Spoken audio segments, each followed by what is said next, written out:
Assalamualaikum warahmatullahi wabarakatuh. Kali ini kita akan mempelajari mengenai penentuan nitrogen total pada pupuk NPK.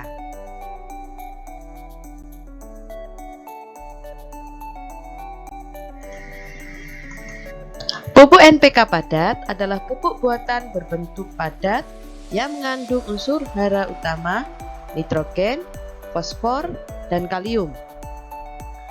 Nitrogen di sini merupakan kandungan N total. N total adalah gabungan antara kandungan N organik dan N atau N dan kandungan nitrat atau NO3. Nitrogen merupakan unsur hara utama bagi tumbuhan yang pada umumnya sangat diperlukan untuk pembentukan atau pertumbuhan bagian-bagian tanaman seperti daun, batang, dan akar. Tetapi, jika jumlahnya terlalu banyak, dapat menghambat pertumbuhan, pembungaan, dan pembuahan pada tanaman. Syarat mutu pupuk NPK berdasarkan SNI 2803 tahun 2010 adalah sebagai berikut. Di sini, nitrogen total memiliki batas toleransi minimal yaitu 8%. Tetapi, persyaratan produk ditekankan pada formula yang ada di label. Contohnya, pada pupuk NPK di sini tertulis bahwa N atau nitrogen 15%, sehingga jika tidak sesuai dengan jumlah 15% ini, maka tidak dapat diedarkan oleh produsen. Untuk kandungan N total, fosfor, dan kalium, terdapat keterangan bahwa berdasarkan atas dasar berat kering. Artinya, sampel NPK padat perlu dicari faktor kadar airnya, atau sebelum dianalisa pupuk NPK padat wajib dihilangkan kadar airnya dengan cara pemanasan.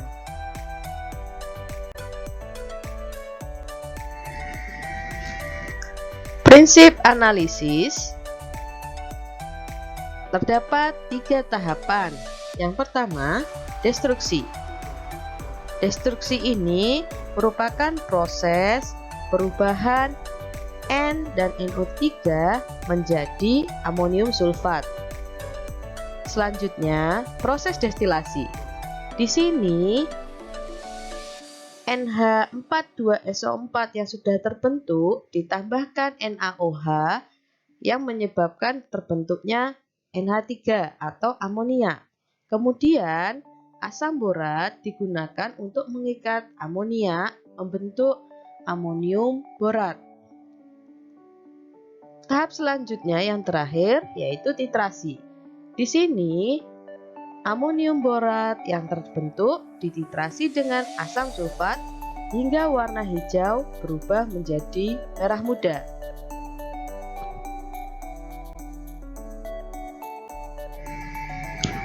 Reaksi-reaksi yang terjadi pada proses destruksi adalah sebagai berikut. N organik dan N atau N yang terikat pada suatu senyawa organik didestruksi menggunakan asam sulfat menghasilkan amonium sulfat. Sedangkan N dalam bentuk nitrat atau NO3 didestruksi menggunakan asam salisilat membentuk nitrosalisilat. Selanjutnya, ditambahkan natrium tiosulfat yang akan bereaksi dengan asam sulfat membentuk H2SO3.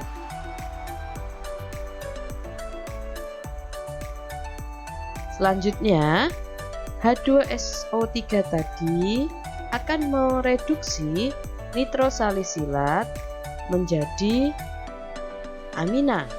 Gugus nitro menjadi gugus amina yang kemudian akan bereaksi dengan asam sulfat. Di sini akan bereaksi dengan asam sulfat membentuk amonium sulfat, sehingga N dari kedua jenis dalam pupuk NPK tadi telah dirubah atau sudah semua diubah menjadi amonium sulfat.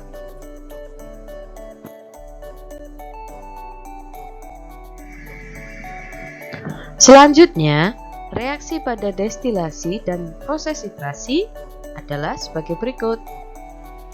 Pada proses destilasi, amonium sulfat yang sudah terbentuk sebelumnya ditambahkan dengan NaOH menghasilkan amonium hidroksida. Yang selanjutnya, amonium hidroksida terurai menjadi H2O dan NH3 atau amoniak. Amoniak tadi, gas dalam bentuk gas, akan terjerap oleh asam borat membentuk amonium borat. Selanjutnya, pada proses nitrasi, amonium borat yang sudah terbentuk saat destilasi dititrasi menggunakan asam sulfat membentuk amonium sulfat.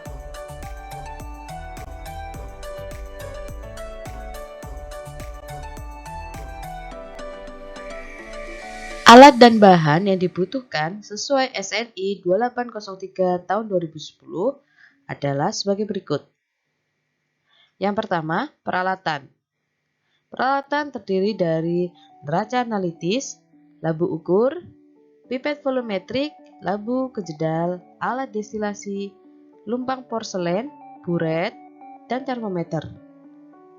Sedangkan bahan atau pereaksinya adalah larutan asam sulfat salisilat yang dibuat dari 25 gram asam salisilat dilarutkan hingga 1 liter dengan asam sulfat pekat. Natrium tiosulfat, larutan asam borat, larutan asam sulfat, indikator Conway yang dibuat dari 0,15 gram bromokresol green atau BCG dan 0,1 gram metil merah dilarutkan hingga 100 ml dengan etanol, larutan natrium hidroksida, dan air suling.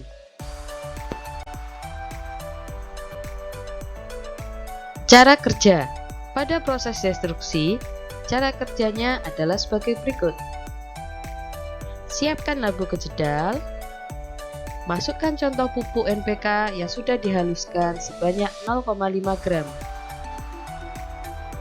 Selanjutnya, ditambahkan 25 ml larutan asam sulfat salisilat.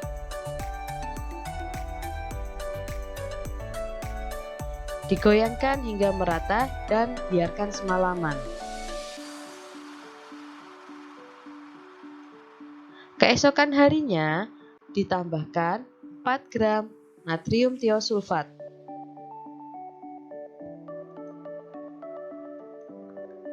Setelah itu, dipanaskan pada suhu rendah hingga gelembung habis.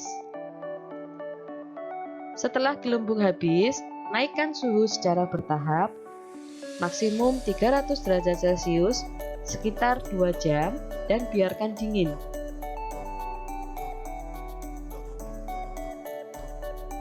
Selanjutnya, pindahkan larutan hasil destruksi ke dalam labu takar 500 ml.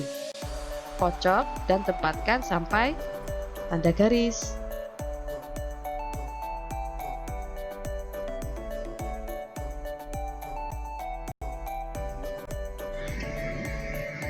Cara kerja selanjutnya yaitu proses destilasi.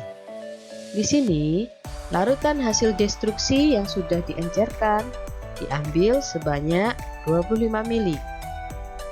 Kemudian, dimasukkan ke dalam labu suling dan tambahkan 150 ml air suling dan batu didih. Selanjutnya, ditambah 10 ml larutan NaOH 40%.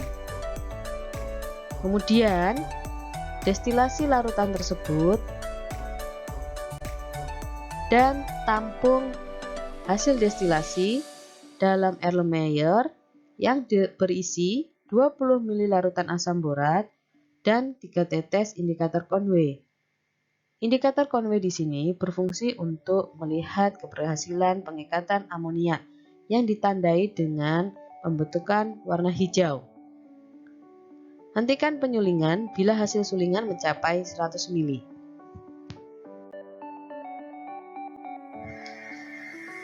Cara kerja yang terakhir yaitu proses titrasi.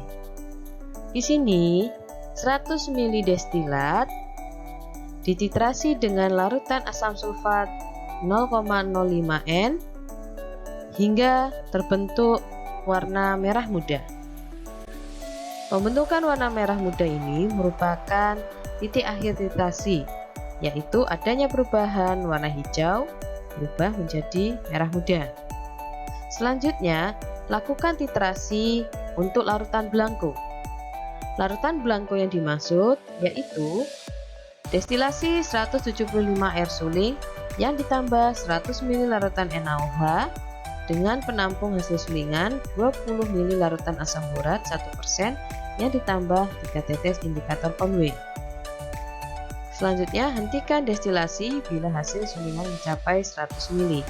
Jadi, blanko yang digunakan harus dipersiapkan sebelumnya, yaitu pada proses destilasi, di mana 25 ml sampel atau contoh diganti dengan 25 ml air suling, sehingga air suling yang digunakan untuk destilasi sebanyak 175. Kemudian, lakukan proses destilasi seperti pada destilasi contoh dan hentikan destilasi pada hasil sulingan 100 ml yang selanjutnya larutan 100 ml tersebut dititrasi dengan asam sulfat. Kemudian, catat volume asam sulfat yang dibutuhkan untuk titrasi contoh dan blanko. Olah data. Data yang diperoleh kemudian dimasukkan dalam rumus yang sesuai dengan SNI, di mana V1 adalah volume titrasi untuk sampel atau contoh, V2 adalah volume asam sulfat untuk titrasi blanko, N adalah normalitas asam sulfat sebagai larutan titrasi, 14,008 adalah berat atom nitrogen, P adalah pengenceran, W adalah berat contoh dalam miligram, dan Ka adalah kadar air. P di sini yang dimaksud yaitu 500 dibagi 25 sama dengan 20. 500 adalah jumlah destilat sampel atau contoh. Sedangkan 25 merupakan jumlah contoh dari 500 tadi diambil untuk diproses dalam proses destilasi dan titrasi, sehingga perlu dikali dengan 500 dibagi 25 karena titrasi sampel dan blanko di sini mewakili jumlah nitrogen untuk 25 ml contoh. Padahal contoh di awal memiliki volume sejumlah 500, sehingga perlu dicari berapa pengali untuk menyetarakan jumlah N total pada 25 ml dan pada 500 ml.